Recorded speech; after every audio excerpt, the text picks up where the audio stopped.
ನಮಸ್ಕಾರ ಗೆಳೆಯರಿ, stock market Kannada ಚಾನಲ್ಗೆ ಸ್ವಾಗತ ಸುಸ್ವಾಗತ. ಗೆಳೆಯರಿ, ನಿಮ್ಗೆಲ್ರಿಗೂ ಗೊತ್ತಿರೋ ಹಾಗೆ ಇದು ರಿಸಲ್ಟ್ ಸೀಸನ್. ಜೊತೆಗೆ ಈ ರಿಸಲ್ಟ್ ಸೀಸನ್ ತುಂಬಾನೇ ಕ್ರೂಷಿಯಲ್ ರಿಸಲ್ಟ್ ಸೀಸನ್. ಯಾಕೆಂತಂದ್ರೆ ಕಳೆದ 2 ಕ್ವಾರ್ಟರ್ ಪರ್ಫಾರ್ಮೆನ್ಸ್ ಅಷ್ಟೇನು ಸೂಪರ್ ಡೂಪರ್ ಆಗಿರ್ಲಿಲ್ಲ. ಜೊತೆಗೆ ನಮ್ಮ ಮಾರ್ಕೆಟ್ ಅಲ್ಲಿ ಕರೆಂಟ್ ಕಂಡೀಷನ್ ಏನಿದೆ ಇದು ಕೂಡ ಅಷ್ಟೊಂದು ಸರಿಯಾಗಿ ಏನಿಲ್ಲ. ಯಾಕೆಂತಂದ್ರೆ ಟ್ಯಾರಿಫ್ ಕಾರಣಕ್ಕೆ ಇಂತಹ ಸಂದರ್ಭದಲ್ಲಿ ರಿಸಲ್ಟ್ ಸೀಸನ್ ತುಂಬಾನೇ ಕ್ರೂಷಿಯಲ್ ಆಗುತ್ತೆ. ಜೊತೆಗೆ ಮುಂದಿನ ಪರ್ಫಾರ್ಮೆನ್ಸ್ ಅಂದ್ರೆ ಕಂಪನಿಗಳ ಮುಂದಿನ ಪರ್ಫಾರ್ಮೆನ್ಸ್ ನ ಗೈಡ್ ಮಾಡುವಂತ ಚಾನ್ಸಸ್ ರಿಸಲ್ಟ್ಸ್ ಆಗಿರುತ್ತೆ. ಹಾಗಾಗಿ ಈಗ ಸ್ಟಾಕ್ ಗಳನ್ನ ಬೈ ಮಾಡಬೇಕು ಅನ್ನೋಂಥವ್ರಿಗೆ ರಿಸಲ್ಟ್ ಸೀಸನ್ ತುಂಬಾನೇ ಒಳ್ಳೆ ಇನ್ಪುಟ್ಸ್ ಅನ್ನ ಕೊಡುತ್ತೆ.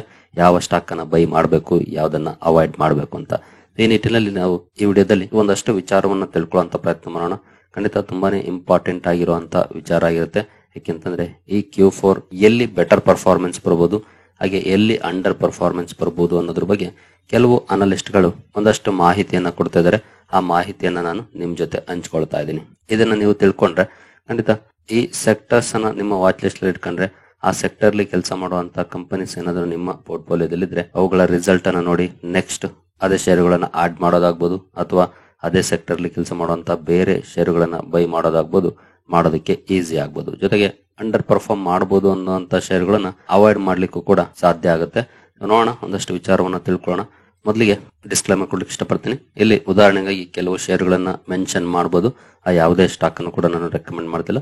ನೀವು ಫರ್ದರ್ ಸ್ಟಡಿ ಮಾಡಿ ನಿಮ್ಗೆ ಏನನ್ಸುತ್ತೆ ಅದ್ರ ಮೇಲೆ ಡಿಸಿಷನ್ ತಗೊಳ್ಬಹುದು. ಆಸ್ ಎ ಎಜುಕೇಶನಲ್ ಪರ್ಪಸ್ ನಾನು ಈ ವಿಡಿಯೋ ನಿಮ್ಮ ಮುಂದೆ ತರ್ತಾ ಇದ್ದೀನಿ. ನಾನು ಅವಾಗಲೇ ಹೇಳಿದೆ Q4 ರಿಸಲ್ಟ್ಸ್ ತುಂಬಾನೇ ಕ್ರೂಷಿಯಲ್ ರೋಲ್ ಅನ್ನು ಪ್ಲೇ ಮಾಡುತ್ತೆ ಅಂತ. ನಾನು ಈ ಹಿಂದೆನೂ ಕೂಡ ಹೇಳಿದ್ದೀನಿ. ತುಂಬಾ ಪ್ರಶ್ನೆಗಳು ಬರ್ತಾ ಇರುತ್ತೆ. ನಾವು ಈಗ ಯಾವ ಸ್ಟಾಕ್ ಅನ್ನ ಬೈ ಮಾಡಬಹುದು, ಈ ಸ್ಟಾಕ್ ಅನ್ನ ಬೈ ಮಾಡಬಹುದಾ ಇಲ್ವಾ ಅನ್ನೋಂತ ಪ್ರಶ್ನೆಗಳು ಬರ್ತಾ ಇರುತ್ತೆ ಕಮೆಂಟ್ ಸೆಕ್ಷನ್ ಅಲ್ಲಿ. ನಾನು ಹೇಳೋದೊಂದೇ, ರಿಸಲ್ಟ್ ಬರ್ಲಿ, ರಿಸಲ್ಟ್ ಚೆಕ್ ಮಾಡಿ. ರಿಸಲ್ಟ್ ಅಲ್ಲಿ ಸ್ಟ್ರಾಂಗ್ ಪರ್ಫಾರ್ಮೆನ್ಸ್ ಇದೆಯಾ, ಕಂಪನಿ ಕಮೆಂಟ್ರಿ ತುಂಬಾನೇ ಕಾನ್ಫಿಡೆಂಟ್ ಆಗಿದೆಯಾ, ಮುಂದಿನ ಗ್ರೋತ್ ಬಗ್ಗೆ ಗೈಡೆನ್ಸ್ ಚೆನ್ನಾಗಿದೆಯಾ, ಇದೆಲ್ಲವನ್ನ ನೋಡಿದ ನಂತರ ಡಿಸೈಡ್ ಮಾಡಿ ಅಂತ. ಜೊತೆಗೆ ನಾನು ಹಿಂದೆ ಕೂಡ ಸಾಕಷ್ಟು ಸಲ ಎಕ್ಸಾಂಪಲ್ ಕೊಟ್ಟಿದ್ದೀನಿ. ಕೆಲವು ಸಲ ಕಂಪನಿಯ ರಿಸಲ್ಟ್ ಚೆನ್ನಾಗಿರೋದಿಲ್ಲ, ಬಟ್ ಫ್ಯೂಚರ್ ಗೈಡೆನ್ಸ್ ತುಂಬಾ ಚೆನ್ನಾಗಿರುತ್ತೆ ಮ್ಯಾನೇಜ್ಮೆಂಟ್ ಕೊಡುವಂತದ್ದು. ಅದ್ರ ಮೇಲೆ ಸ್ಟಾಕ್ ಒಳ್ಳೆ ರಿಯಾಕ್ಷನ್ ಬರುತ್ತೆ. ಜೊತೆಗೆ ಕೆಲವು ಸಲ ಕಂಪನಿಯ ರಿಸಲ್ಟ್ ತುಂಬಾನೇ ಚೆನ್ನಾಗಿರುತ್ತೆ, ಬಟ್ ಫ್ಯೂಚರ್ ಗೈಡೆನ್ಸ್ ಚೆನ್ನಾಗಿರೋದಿಲ್ಲ, ಇಮಿಡಿಯೇಟ್ಲಿ ಸ್ಟಾಕ್ ಡೌನ್ ಆಗುತ್ತೆ.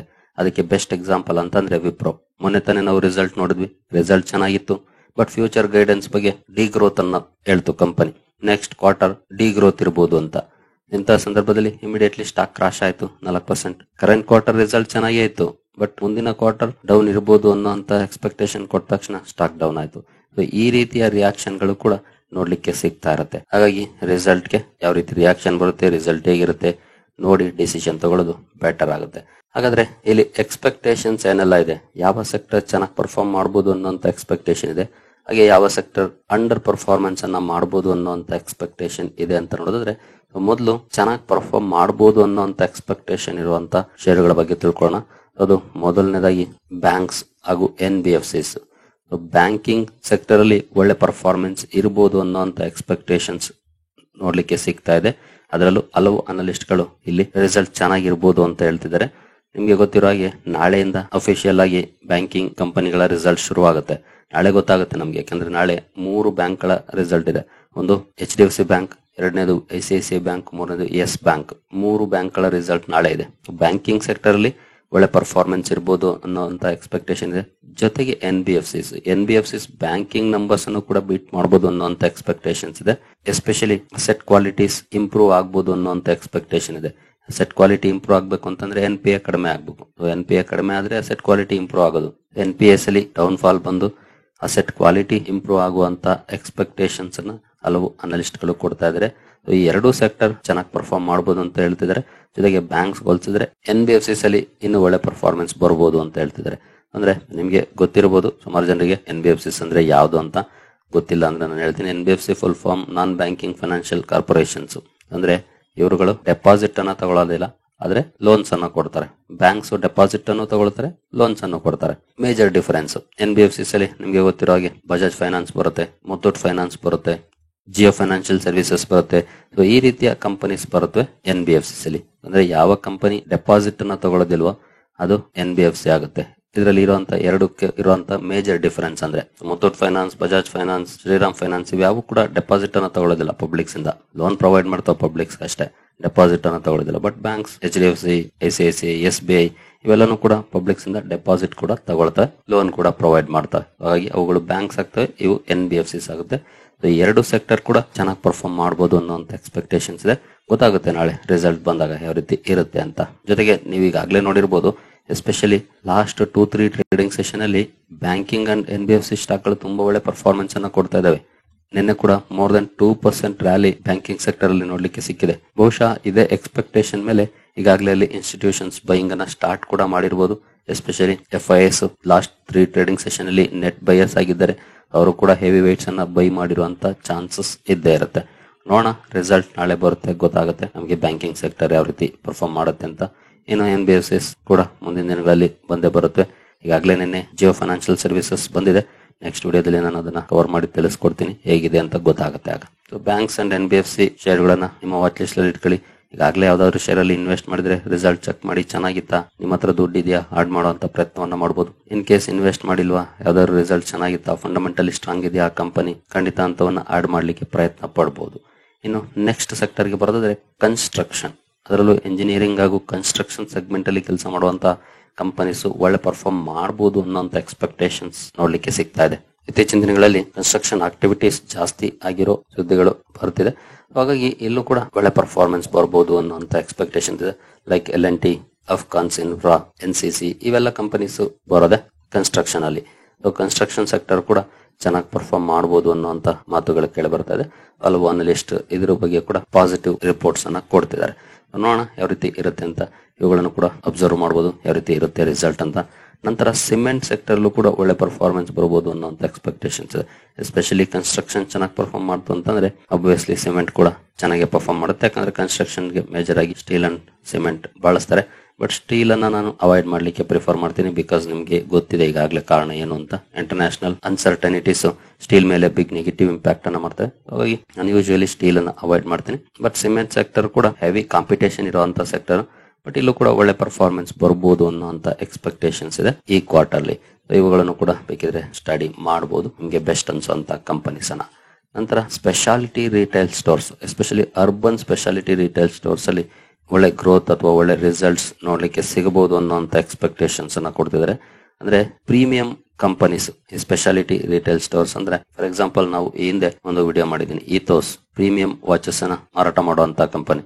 ಎಲೆಕ್ಟ್ರಾನಿಕ್ ಮಾರ್ಟ್ಸ್ ಬರುತ್ತೆ, Aditya Birla retail premium segment ಅಲ್ಲಿ ಕೆಲಸ ಮಾಡುವಂತ, ಇವನ್ ಟ್ರೆಂಡ್ ಕೂಡ ಇದೇ ಸೆಗ್ಮೆಂಟ್ ಅಲ್ಲಿ ಬರುತ್ತೆ. ಸೊ ಈ ರೀತಿಯ ಕಂಪನೀಸ್ ಅಲ್ಲೂ ಕೂಡ ಒಳ್ಳೆ ಪರ್ಫಾರ್ಮೆನ್ಸ್ ಬರ್ಬೋದು ಅನ್ನೋಂತ ಎಕ್ಸ್ಪೆಕ್ಟೇಷನ್ಸ್ ಇದೆ. ಬಟ್ ಇತ್ತೀಚೆಗೆ ಟ್ರೆಂಡ್ ಬಿಸ್ನೆಸ್ ಅಪ್ಡೇಟ್ಸ್ ಅನ್ನ ರಿಲೀಸ್ ಮಾಡಿದಾಗ ಇಮಿಡಿಯೇಟ್ಲಿ ಸ್ಟಾಕ್ ಅಲ್ಲಿ ಡೌನ್ ಫಾಲ್ ಬಂದಿತ್ತು. ಬಿಕಾಸ್ ನಂಬರ್ಸ್ ಅಷ್ಟೇನು ಮಾರ್ಕೆಟ್ ಗೆ ಇಷ್ಟ ಆಗಿರ್ಲಿಲ್ಲ. ಬಟ್ ಈ ಸೆಗ್ಮೆಂಟ್ ಕೂಡ ಚೆನ್ನಾಗಿ ಗ್ರೋ ಆಗ್ಬಹುದು Q4 ಅಲ್ಲಿ ಅನ್ನೋಂತ ಮಾತುಗಳು ಕೇಳಿ ಬರ್ತಾ ಇದೆ ಹಲವು ಅನಲಿಸ್ಟ್ ಗಳ ಕಡೆಯಿಂದ. ಹಾಗಾಗಿ ಈ ಸೆಕ್ಟರ್ ಅನ್ನು ಕೂಡ ನಿಮ್ಮ ವಾಚ್ ಲಿಸ್ಟ್ ಅಲ್ಲಿ ಇಟ್ಕೊಳ್ಬಹುದು ಯಾವ ರೀತಿ ಪರ್ಫಾರ್ಮೆನ್ಸ್ ಬರುತ್ತೆ ಅಂತ. ನೀವು ಬೇಕಿದ್ರೆ ಸ್ಪೆಷಾಲಿಟಿ ರಿಟೇಲ್ ಸ್ಟೋರ್ಸ್ ಅಂತ ಗೂಗಲ್ ಅಲ್ಲಿ ಸರ್ಚ್ ಮಾಡಿದ್ರು ಕೂಡ ನಿಮ್ಗೆ ಶೇರುಗಳ ನೇಮ್ಸ್ ಬಂದ್ಬಿಡುತ್ತೆ. ಸ್ಪೆಷಾಲಿಟಿ ರಿಟೇಲ್ ಸ್ಟೋರ್ ಸ್ಟಾಕ್ಸ್ ಅಂತ ಸರ್ಚ್ ಮಾಡಿದ್ರೆ ಒಂದ್ಸಲ ನೋಡ್ಕೊಳ್ಳಿ, ಅವುಗಳನ್ನ ಅಬ್ಸರ್ವ್ ಮಾಡಿ ರಿಸಲ್ಟ್ ಬಂದಾಗ. ಇನ್ನು ಈ ಎಲ್ಲ ಸೆಕ್ಟರ್ಸ್ ಚೆನ್ನಾಗಿ ಪರ್ಫಾರ್ಮ್ ಮಾಡಬಹುದು ಅನ್ನುವಂತ ಮಾತುಗಳು ಕೇಳಿ ಬರ್ತಾ ಇದೆ. ಜೊತೆಗೆ ನೆಕ್ಸ್ಟ್ ಅಂಡರ್ ಪರ್ಫಾರ್ಮ್ ಮಾಡಬಹುದಾದ ಸೆಕ್ಟರ್ಸ್ ಗಳ ಕಡೆ ಬರೋಣ. ಇಲ್ಲಿಂದ 2-3 ಸೆಕ್ಟರ್ಸ್ ಅಂಡರ್ ಪರ್ಫಾರ್ಮೆನ್ಸ್ ಅನ್ನ ಮಾಡಬಹುದು ಅನ್ನುವಂತ ಎಕ್ಸ್ಪೆಕ್ಟೇಷನ್ಸ್ ಅನ್ನ ಹಲವು ಅನಲಿಸ್ಟ್ ಗಳು ಕೊಡ್ತಿದ್ದಾರೆ. ಅದರಲ್ಲಿ ಮೊದಲನೇದಾಗಿ ಸ್ಟಾಕ್ ಮಾರ್ಕೆಟ್ ಥೀಮ್. ನಿಮಗೆ ಗೊತ್ತಿರೋ ಹಾಗೆ ಸ್ಟಾಕ್ ಮಾರ್ಕೆಟ್ ರಿಲೇಟೆಡ್ ಕೆಲಸ ಮಾಡುವಂತ ಕಂಪನೀಸ್ ಏನಿದೆ, ಬ್ರೋಕರೇಜ್ ಕಂಪನೀಸ್ ಇರಬಹುದು, ಎಕ್ಸ್ಚೇಂಜಸ್ ಇರಬಹುದು, ಡೆಪಾಸಿಟರೀಸ್ ಇರಬಹುದು, ಇವುಗಳಲ್ಲಿ ಸ್ವಲ್ಪ ಅಂಡರ್ ಪರ್ಫಾರ್ಮೆನ್ಸ್ ಅಥವಾ ಪ್ರೆಷರ್ ನೋಡ್ಲಿಕ್ಕೆ ಸಿಗಬಹುದು ಅನ್ನೋಂತ ಎಕ್ಸ್ಪೆಕ್ಟೇಷನ್ಸ್ ಇದೆ. ಕಾರಣ ಇತ್ತೀಚಿನ ಮಾರ್ಕೆಟ್ ಆಕ್ಟಿವಿಟೀಸ್ ಅನ್ನ ನೋಡಿದಾಗ, ಯಾಕೆಂತಂದ್ರೆ ಸೆಪ್ಟೆಂಬರ್ ಇಂದ ಮಾರ್ಕೆಟ್ ಕಂಟಿನ್ಯೂಸ್ ಡೌನ್ ಟ್ರೆಂಡ್ ಅಲ್ಲಿ ಇತ್ತು. ಹಾಗಾಗಿ ಸ್ವಲ್ಪ ರಿಟೇಲ್ ಪಾರ್ಟಿಸಿಪೇಷನ್ ಕಡಿಮೆ ಆಗಿದೆ. ಜೊತೆಗೆ ಸೆಬಿ F&O ಕರ್ಬ್ಸ್ ಏನಿತ್ತು ಅದು ಕೂಡ ಒಂದಷ್ಟು ಇಂಪ್ಯಾಕ್ಟ್ ಅನ್ನ ಇಲ್ಲಿ ಮಾಡ್ತಾ ಇದೆ ವಾಲ್ಯೂಮ್ಸ್ ಗ್ರೋತ್ ಅಲ್ಲಿ. ಹಾಗಾಗಿ ಇವುಗಳ ಪರ್ಫಾರ್ಮೆನ್ಸ್ ಕೂಡ ಡೌನ್ ಇರಬಹುದು ಅನ್ನೋಂತ ಎಕ್ಸ್ಪೆಕ್ಟೇಷನ್ಸ್ ಇದೆ. ಜೊತೆಗೆ ಮೊನ್ನೆ ತಾನೇ ನಾವು ಏಂಜಲ್ 1 ರಿಸಲ್ಟ್ ನೋಡಿದ್ವಿ, ಅಲ್ಲಿ ಅಂಡರ್ ಪರ್ಫಾರ್ಮೆನ್ಸ್ ಇತ್ತು, ಅದು ಕೂಡ ಎಕ್ಸ್ಪೆಕ್ಟೆಡ್. ಆನಂತರ ಸ್ಟಾಕ್ ಅಲ್ಲಿ ಯಾವ ರೀತಿ ರಿಯಾಕ್ಷನ್ ಬರುತ್ತೆ ಅಂತ ನೋಡ್ಬೇಕಾಗುತ್ತೆ.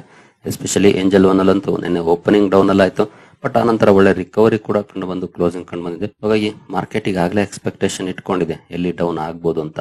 ಸ್ಟಾಕ್ ಮಾರ್ಕೆಟ್ ರಿಲೇಟೆಡ್ ಥೀಮ್ ಅಲ್ಲೂ ಕೂಡ ಡೌನ್ ಫಾಲ್ ನೋಡ್ಲಿಕ್ಕೆ ಸಿಗಬಹುದು ಅನ್ನುವಂತ ಎಕ್ಸ್ಪೆಕ್ಟೇಷನ್ಸ್ ಇದೆ. ಏಂಜಲ್ 1 ರಿಸಲ್ಟ್ ಅದೇ ರೀತಿ ಇದೆ, ನೋಡೋಣ ಬೇರೆ ಕಂಪನಿಗಳ ರಿಸಲ್ಟ್ ಹೇಗಿರುತ್ತೆ ಅಂತ. ನಂತರ IT ಸೆಕ್ಟರ್, ಈಗಾಗಲೇ 3 ಅಗ್ರ IT ಕಂಪನಿಗಳು ರಿಸಲ್ಟ್ ಅನ್ನು ಅನೌನ್ಸ್ ಮಾಡಿದೆ, TCS, ಇನ್ಫೋಸಿಸ್ ಹಾಗೂ ವಿಪ್ರೋ. 3 ಕಂಪನೀಸ್ ಪರ್ಫಾರ್ಮೆನ್ಸ್ ಕೂಡ ಡಿಸೆಂಟ್ ಇದ್ರೂ ಸಹ ಬಟ್ ಫ್ಯೂಚರ್ ಗೈಡೆನ್ಸ್ ಅನ್ಸರ್ಟನಿಟೀಸ್ ಇದೆ. ಅವರು ಕೂಡ ಕಾನ್ಫಿಡೆಂಟ್ ಆಗಿ ಹೇಳಿಕ್ ಆಗ್ತಿಲ್ಲ. TCS ಅಂತೂ ಗೈಡೆನ್ಸ್ ಅನ್ನೇ ಕೊಟ್ಟಿಲ್ಲ. ವಿಪ್ರೋ ಡಿ ಗ್ರೋತ್ ಗೈಡೆನ್ಸ್ ಅನ್ನ ಕೊಡ್ತು. ನಿನ್ನೆ ಇನ್ಫೋಸಿಸ್ 0 to 3% ಗ್ರೋತ್ ಇರಬಹುದು ಅನ್ನುವಂತ ಎಸ್ಟಿಮೇಷನ್ಸ್ ಅನ್ನ ಕೊಟ್ಟಿದೆ. ಬಟ್ ಸ್ಟಿಲ್ ಸ್ಟಾಕ್ ಅಲ್ಲಿ ಅಂದ್ರೆ ADR ಅಲ್ಲಿ ಡೌನ್ ಫಾಲ್ ನೋಡ್ಲಿಕ್ಕೆ ಸಿಕ್ತು. ಇಲ್ಲೂ ಕೂಡ ಡೌನ್ ಪರ್ಫಾರ್ಮೆನ್ಸ್ ಇರಬಹುದು ಅನ್ನುವಂತ ಎಕ್ಸ್ಪೆಕ್ಟೇಷನ್ಸ್ ಇದೆ. Actually IT sector rate cut cycle ಶುರುವಾಗ್ತಂಗೆ ಒಳ್ಳೆ ಪರ್ಫಾರ್ಮೆನ್ಸ್ ಅನ್ನ ಮಾಡಬಹುದು ಅನ್ನುವಂತ ಎಕ್ಸ್ಪೆಕ್ಟೇಷನ್ ಇತ್ತು.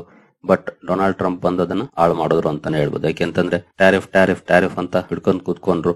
ಹಾಗಾಗಿ ಗ್ರೋತ್ ಕೂಡ ನೋಡ್ಲಿಕ್ಕೆ ಸಿಗ್ತಾ ಇಲ್ಲ. ಕಂಪನೀಸ್ ಬೈವಿಲ್ದೆ ಖರ್ಚು ಮಾಡಕ್ ಆಗ್ತಾ ಇಲ್ಲ. ಹಾಗಾಗಿ ಸಾಕಷ್ಟು ಪ್ರಾಜೆಕ್ಟ್ ಗಳನ್ನ ಮುಂದಕ್ಕೆ ತಳ್ತಿದ್ದಾರೆ. ಯಾವ್ದು ನೀಡ್ ಇದೆಯೋ ಅಂತದನ್ನ ಮಾತ್ರ ಮಾಡುವಂತದ್ದು.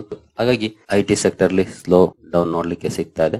ಹಾಗಾಗಿ ಇಲ್ಲೂ ಕೂಡ ಅಂಡರ್ ಪರ್ಫಾರ್ಮೆನ್ಸ್ ಬರ್ಬೋದು ಅನ್ನೋಂತ ಎಕ್ಸ್ಪೆಕ್ಟೇಷನ್ಸ್ ಇದೆ. ಇತ್ತೀಚಿನ ರಿಸಲ್ಟ್ ಅನ್ನು ನೋಡಿದ್ರೆ ಅದು ನಿಜ ಕೂಡ ಹೌದು ಅನಿಸ್ತಿದೆ. ಇನ್ನು FMCG ಯಲ್ಲೂ ಕೂಡ ಮಾರ್ಜಿನ್ ಪ್ರೆಷರ್ ಇರಬಹುದು ಅನ್ನೋಂತ ಎಕ್ಸ್ಪೆಕ್ಟೇಷನ್ಸ್ ಇದೆ. ಇಲ್ಲೂ ಕೂಡ ತುಂಬಾ ದಿನದಿಂದ ಅಂಡರ್ ಪರ್ಫಾರ್ಮೆನ್ಸ್ ನೋಡ್ಲಿಕ್ಕೆ ಸಿಗ್ತಾ ಇದೆ. ಅದೇ ರೀತಿಯ ಪ್ರೆಷರ್ ಈ ಕ್ವಾರ್ಟರ್ ಅಲ್ಲೂ ಕೂಡ ಕಂಟಿನ್ಯೂ ಆಗಬಹುದು ಅನ್ನೋಂತ ಎಕ್ಸ್ಪೆಕ್ಟೇಷನ್ಸ್ ಇದೆ. ನೋಡೋಣ ಯಾವ ರೀತಿ ಇರುತ್ತೆ ಅಂತ. ಈ 3 ಮೇಜರ್ ಸೆಕ್ಟರ್ಸ್ ಅಂಡರ್ ಪರ್ಫಾರ್ಮೆನ್ಸ್ ಅನ್ನ ಮಾಡಬಹುದು ಅಂತ ಇದೆ. ಇನ್ನು ಉಳಿದ ಸೆಕ್ಟರ್ಸ್ ಡೀಸೆಂಟ್ ಗ್ರೋತ್ ಇರಬಹುದು ಅನ್ನುವಂತ ಎಕ್ಸ್ಪೆಕ್ಟೇಷನ್ಸ್ ಇದೆ. ಇನ್ನು ಪವರ್ ಸೆಕ್ಟರ್ ಆಗ್ಬೋದು, ಆಟೋ ಆಗ್ಬೋದು, ರಿನ್ಯೂವಬಲ್ ಎನರ್ಜಿ, EVs ಆಗ್ಬೋದು, ಇವೆಲ್ಲನೂ ಕೂಡ ಡೀಸೆಂಟ್ ಗ್ರೋತ್ ಇರಬಹುದು. ಕೆಲವು ಕಡೆ ಒಳ್ಳೆ ಪರ್ಫಾರ್ಮೆನ್ಸ್ ಬರ್ಬೋದು. ಅಂದ್ರೆ ಕೆಲವು ಇಂಡಿವಿಜುವಲ್ ಸ್ಟಾಕ್ ಗಳು ಒಳ್ಳೆ ಪರ್ಫಾರ್ಮ್ ಮಾಡಬಹುದು, ಕೆಲವು ಇಂಡಿವಿಜುವಲ್ ಸ್ಟಾಕ್ ಗಳು ಅಂಡರ್ ಪರ್ಫಾರ್ಮೆನ್ಸ್ ಅನ್ನ ಮಾಡಬಹುದು ಅನ್ನೋಂತ ಎಕ್ಸ್ಪೆಕ್ಟೇಷನ್ಸ್ ಇದೆ. ಹಾಗಾಗಿ ಅವುಗಳನ್ನ ಸ್ಟಾಕ್ ಸ್ಪೆಸಿಫಿಕ್ ಆಗಿ ನೋಡ್ಬೇಕಾಗುತ್ತೆ. ಹಾಗೆ FMCG ಅಥವಾ IT ಹಾಗೂ ಸ್ಟಾಕ್ ಮಾರ್ಕೆಟ್ ರಿಲೇಟೆಡ್ ಶೇರ್ಗಳ ಏನ್ ನೋಡಿದ್ವಿ, ಅಲ್ಲೂ ಕೂಡ ಕೆಲವು ಕಂಪನಿಗಳು ಒಳ್ಳೆ ಪರ್ಫಾರ್ಮೆನ್ಸ್ ಅನ್ನೇ ಕೂಡ ಮಾಡಬಹುದು. ಎಸ್ಪೆಷಲಿ IT ನಲ್ಲಿ ಯಾವ ಕಂಪನಿ ಡೊಮೆಸ್ಟಿಕ್ ಲೆವೆಲ್ ಅಲ್ಲಿ ಬಿಸ್ನೆಸ್ ಕಾನ್ಸಂಟ್ರೇಟ್ ಮಾಡುತ್ತೋ ಅಂತವು ಒಳ್ಳೆ ಪರ್ಫಾರ್ಮೆನ್ಸ್ ಅನ್ನೇ ಮಾಡಬಹುದು. ಯಾವ್ದು US ಇಂದ ಜಾಸ್ತಿ ರೆವೆನ್ಯೂ ಬರುತ್ತೋ ಅಂತ ಕಡೆ ಸ್ವಲ್ಪ ಅನ್ಸರ್ಟನಿಟೀಸ್ ನೋಡ್ಲಿಕ್ಕೆ ಸಿಗುವಂತ ಚಾನ್ಸಸ್ ಇರುತ್ತೆ. ಹಾಗಾಗಿ ಕೆಲವು ಸ್ಟಾಕ್ ಗಳು ಒಳ್ಳೆ ಪರ್ಫಾರ್ಮೆನ್ಸ್ ಅನ್ನ ಮಾಡಬಹುದು. ಹಾಗೆ ಬೆಟರ್ ಪರ್ಫಾರ್ಮ್ ಮಾಡಬಹುದು ಅಂತ ಏನ್ ಕವರ್ ಮಾಡಿದ್ವಿ ಕೆಲವು ಸೆಕ್ಟರ್ಸ್ ಅನ್ನ, ಅಲ್ಲೂ ಕೂಡ ಕೆಲವು ಶೇರುಗಳು ಅಂಡರ್ ಪರ್ಫಾರ್ಮೆನ್ಸ್ ಅನ್ನೇ ಮಾಡಬಹುದು. ಅದು ಸ್ಟಾಕ್ ಸ್ಪೆಸಿಫಿಕ್ ಆಗಿರುತ್ತೆ. ಬಟ್ ಮೇಜರ್ ಆಗಿ ಓವರ್ ಆಲ್ ಇಂಡಸ್ಟ್ರಿ ಅಂತ ತಗೊಂಡ್ರೆ ಒಳ್ಳೆ ಪರ್ಫಾರ್ಮೆನ್ಸ್ ಅಥವಾ ಅಂಡರ್ ಪರ್ಫಾರ್ಮೆನ್ಸ್ ಬರುವಂತ ಮೇಜರ್ ಸೆಕ್ಟರ್ಸ್ ಅಂತಂದ್ರೆ ನಾನೀಗ ನಿಮ್ಗೆ ತಿಳಿಸ್ಕೊಟ್ಟಿದ್ದೀನಿ. ಇದೆಲ್ಲನೂ ಕೂಡ ಜಸ್ಟ್ ಎಕ್ಸ್ಪೆಕ್ಟೇಷನ್ಸ್ ಅಷ್ಟೇ. ರಿಯಾಲಿಟಿ ನಮ್ಗೆ ರಿಸಲ್ಟ್ ಬಂದಾಗ ಗೊತ್ತಾಗುತ್ತೆ. ಯಾಕಂದ್ರೆ ಎಕ್ಸ್ಪೆಕ್ಟೇಷನ್ಸ್ ಅನ್ನ ಯಾವ ರೀತಿ ಕೊಡ್ತಾರೆ ಅಂದ್ರೆ ಅಲ್ಲಿ ನಡೀತಿರುವಂತ ಆಕ್ಟಿವಿಟೀಸ್ ಮೇಲೆ ಎಕ್ಸ್ಪೆಕ್ಟೇಷನ್ಸ್ ಅನ್ನ ಕೊಡ್ತಾರೆ ಅನಲಿಸ್ಟ್. ಹಾಗಾಗಿ ನೋಡೋಣ, ರಿಸಲ್ಟ್ ಬಂದಾಗ ನಮ್ಗೆ ಪ್ರಾಕ್ಟಿಕಲಿ ಗೊತ್ತಾಗುತ್ತೆ ಎಲ್ಲಿ ಒಳ್ಳೆ ಪರ್ಫಾರ್ಮೆನ್ಸ್ ಇದೆ, ಎಲ್ಲಿ ಅಂಡರ್ ಪರ್ಫಾರ್ಮೆನ್ಸ್ ಇದೆ ಅಂತ. ಒಳ್ಳೆ ಪರ್ಫಾರ್ಮೆನ್ಸ್ ಇರುವಂತ ಕಡೆ ಒಳ್ಳೆ ವ್ಯಾಲ್ಯೂಯೇಷನ್ ಅಲ್ಲಿ ಸಿಗುವಂತ ಕಂಪನೀಸ್ ಅನ್ನ ಫಂಡಮೆಂಟಲಿ ಸ್ಟ್ರಾಂಗ್ ಇದ್ರೆ ಅಂತಹ ಕಂಪನೀಸ್ ಅನ್ನ ನಾವು ಆಡ್ ಮಾಡ್ಲಿಕ್ಕೆ ಪ್ರಯತ್ನ ಪಟ್ರೆ ಖಂಡಿತ ಮುಂದಿನ ದಿನಗಳಲ್ಲಿ ಒಳ್ಳೆ ರಿಟರ್ನ್ಸ್ ಅನ್ನು ಕೂಡ ನಾವು ಎಕ್ಸ್ಪೆಕ್ಟ್ ಮಾಡಬಹುದು. ನೋಡೋಣ ಎಲ್ಲಿ ಒಳ್ಳೆ ರಿಸಲ್ಟ್ ಬರುತ್ತೆ, ಎಲ್ಲಿ ಅಂಡರ್ ಪರ್ಫಾರ್ಮೆನ್ಸ್ ಬರುತ್ತೆ ಅಂತ. ಸಾಧ್ಯವಾದಷ್ಟು ಫಂಡಮೆಂಟಲಿ ಸ್ಟ್ರಾಂಗ್ ಇರುವಂತ ನಿಮ್ಮ ಪೋರ್ಟ್ಫೋಲಿಯೋದಲ್ಲಿ ಈಗಾಗಲೇ ಇರುವಂತ ಕಂಪನಿಗಳ ಕಡೆ ಫೋಕಸ್ ಮಾಡಿ ಅಲ್ಲಿ ರಿಸಲ್ಟ್ ಚೆನ್ನಾಗಿ ಬಂತ ಇಮಿಡಿಯೇಟ್ಲಿ ನಾವು ಅವರೇಜಿಂಗ್ ಅನ್ನು ಕೂಡ ಮಾಡಬಹುದು. ಸರಿ ಗೆಳೆಯರೆ, ಈ ವಿಡಿಯೋ ನಿಮಗೆ ಇಷ್ಟ ಆಗಿದೆ ಅನ್ಕೊಳ್ತೀನಿ. ಮುಂದಿನ ವಿಡಿಯೋದಲ್ಲಿ ಸಿಗೋಣ. ಅಲ್ಲಿವರೆಗೂ ಜೈ ಹಿಂದ್, ಜೈ ಕರ್ನಾಟಕ.